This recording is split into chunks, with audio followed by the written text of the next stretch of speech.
Developing tonight, Adams County deputies continue to investigate a series of fights over the weekend. One of those incidents led to one person being shot and another arrested. The sheriff says Houston Pretty is the latest person charged in the case. He is charged with aggravated assault and conspiracy. 3 on Your Side's Chris Fields joins us now to tell you what led to the chaos. Chris.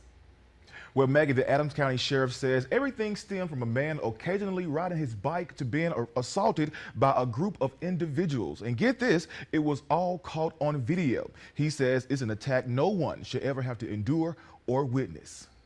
It's one of the most heinous things that you can see, because if you watch this video, it'll make the average person who has any kind of compassion in their heart get emotional. Sheriff Travis Patton admits it was painful for him to watch what appears to be a brutal attack on someone he says was only trying to enjoy an evening of bicycling. Now here's video of that assault that many of you saw on social media on a black man who is now identified as Reginald Butler. Butler was attacked by a group of people near a bridge on Deerfield Road Friday.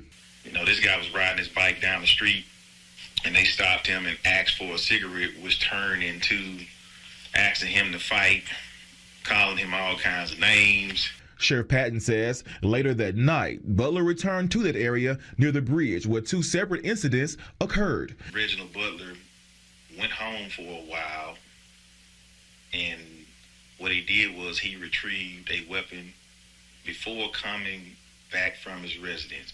He did not return to the original scene of the crime, which we learned later on, but he did get back on his bike and began to ride towards another bridge on Deerfield Road. This one, Patton says Butler was assaulted yet again.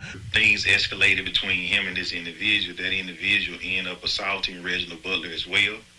When there was a break in the altercation to where the other individual was no longer assaulting Reginald, he was then shot. Reginald pulled a weapon and shot that individual one time, and after firing multiple rounds at this individual. Both Butler and the shooting victim, Cameron Talton, who we now know was involved in the initial assault, were arrested. He's charged with aggravated assault and 1 count of conspiracy to commit aggravated assault.